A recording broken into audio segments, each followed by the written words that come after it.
ส่งพี่ทาที่เบิ่งรถขนส่งเรียงนับแล้วกันอันที่3แถวสี่ห้าหกโอ้ยยาวเป็นหาง ยาว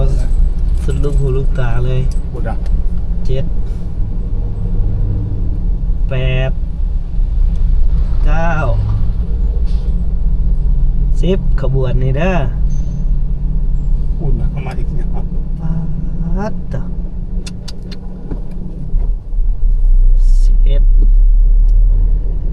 โอ้ ยังบ่เบิดยังบ่เบิดโอ้โห12 13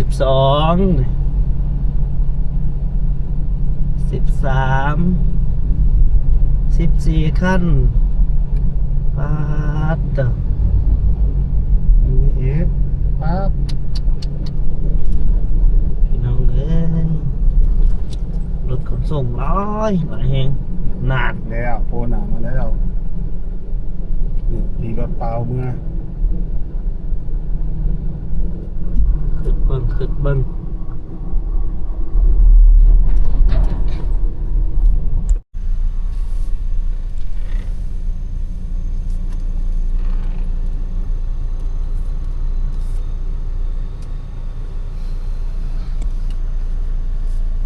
อ๋อมาแลกเอาเงินหวยละเด็กน้อยนะถึกเลขแล้วนี่บอลมายืนเอาเงิน โอ้ ถึกหวยมายืนเอาบนนี้ไปเดี๋ยวเตรียมส่งพี่ทาติขึ้นเฮือบัดนี้หอดด่านละภรรยาเพิ่นกินหอดแห้งละไปดนเพราะละ2 ปีแล้วเนาะ ซ้ำ2 ปีแล้ว งานหลายนะพี่เนาะอยู่เพิ่นก็ได้มันบ่มีผู้เฮ็ด มีผู้เฮ็ดซอย คันมีผู้เฮ็ดนี่ก็ธรรมดาไปเที่ยวซั่นนี่ก็พอดีม่วนละ3 มื้อ 2 คืนพอดีม่วน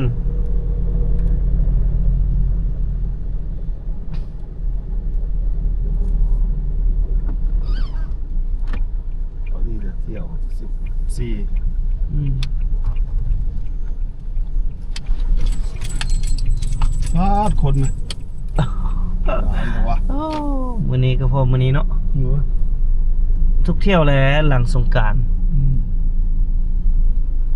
ปาดโธ่เบิ่งดูอัดเลย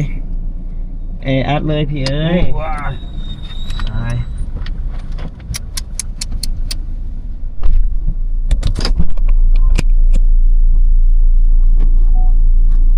คนต่อ โอเคเนาะ โดยเอาเบิ่งคนเตรียมข้ามไปฝั่งไทยพี่น้องโชคดีเด้อพี่เด้อ บ้าน ได้ไป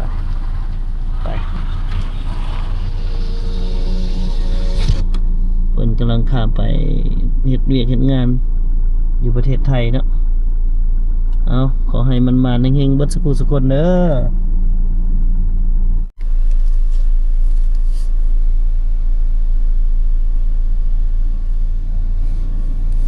คนหลายแท้หลายว่า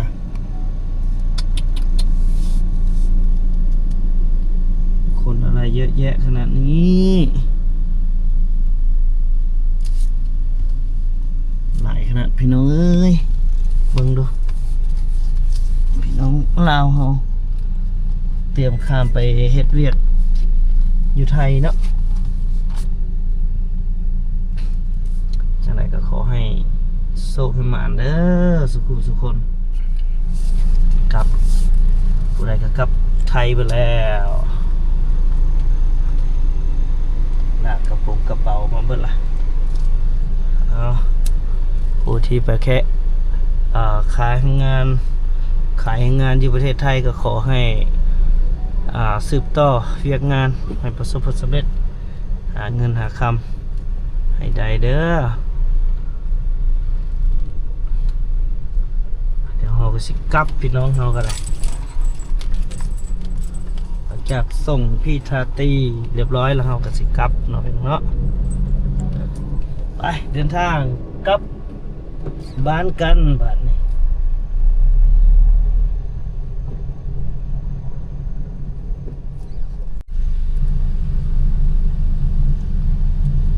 ขากลับพี่น้องไง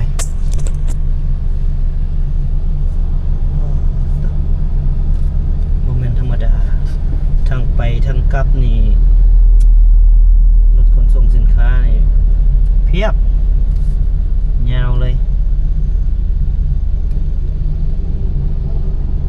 ติดอยู่ที่รถโลนี่แล้วแซงบ่ได้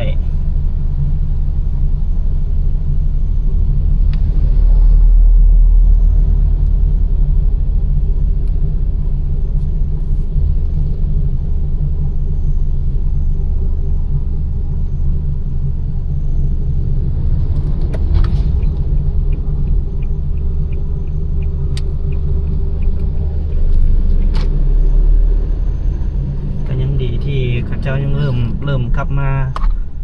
สืบต่อเฮ็ดเส้นทางแล้วเนาะยังให้เพิ่นเฮ็ดแล้วไวๆซะพี่น้องเอ้ยยากซะเหลือเกินนี่มันติดอย่างน้อบาดนี่เอารถสีเขียวๆนี่คือปิ้นหัวเป็นก้นไปนั่นบาดนี่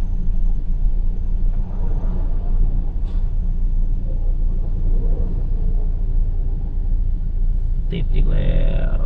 รถติดอีกแล้ว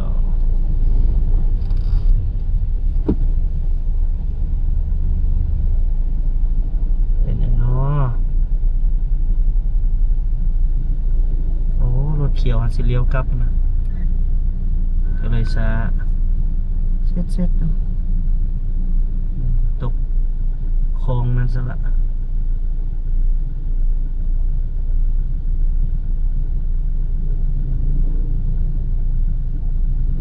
มาเลี้ยวอย่างอยู่นี่เนาะ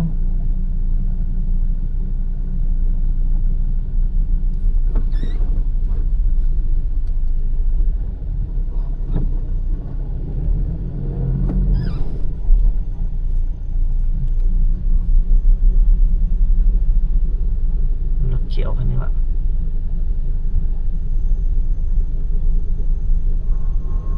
เขาจะให้ทางพี่น้องเอ้ยเขาจะถอยก้นลงไปทอกดินนะก็เลยเห็นรถติดหน่อยนึงบอกว่ากันให้อภัยขอแต่ว่ารถนี้เพิ่นมาปรับปรุงทางเด้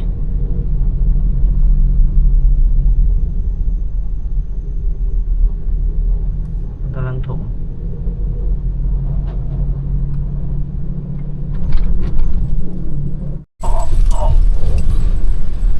สวดยวด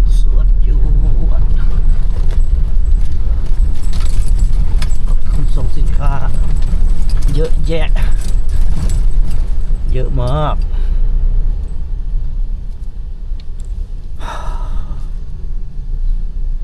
เราจะผ่านแต่ละจุดได้พี่น้องบนรถน้ำนี่ก็ไข่แดงขี้ฝุ่นก็สิลดลงหน่อยนึงได้ปะ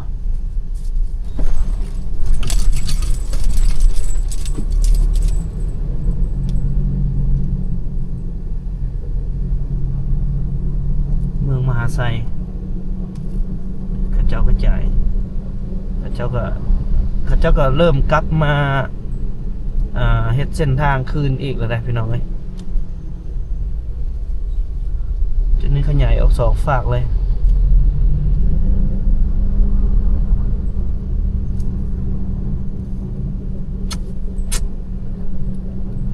ให้เพิ่นเป็นก่อน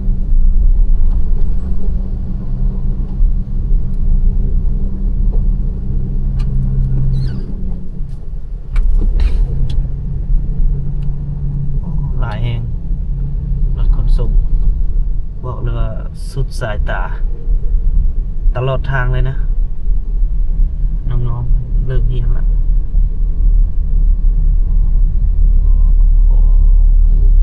โอ้ดีใจแฮงที่ข้าเจ้ากลับมา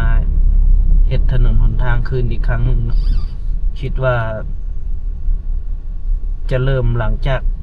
น้ำมันลดลงสำหรับน้ำมันจะแพงแต่เพิ่นก็ยังสืบต่อเนาะ ราะว่ามันน่าจะมีผลต่อสัญญาเนาะถ้าว่าเวลาที่สัญญาสัมปทานในการเฮ็ดทางพอแล้วยานมันเกิดนะเกินมันเกินสัญญาอาจจะถูกปรับใหม่ได้โอ้รถขนส่งสินค้าเอาไปได้บ่คันนี้แซงได้บ่มันมีรถโลอยู่ทางหน้ามันก็เลยช้าเนาะให้ช้ามันรถสวนมานะ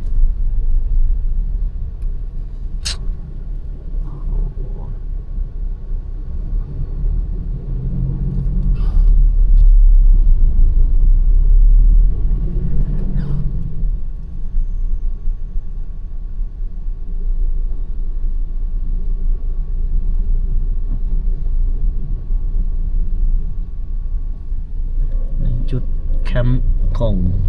รถที่มาเฮ็ดทางเนาะเขาเจ้าเริ่มลงมือแล้วพี่น้องไป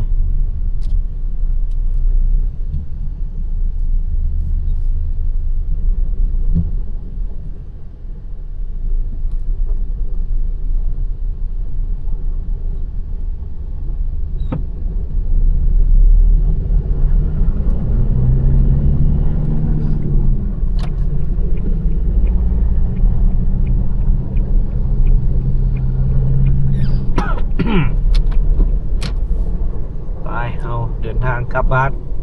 หลังจากที่ไปส่งพี่ทาตรีนะไปส่งคุณพี่ทาตรีกับมาเฮือนเพื่อนถือว่ามาผจญภัยอยู่สปป.ลาว3 วัน 2 คืนเนาะมาสัมผัสกับภาพบรรยากาศวิถีชีวิตหีดคองประเพณีการแต่งงานของ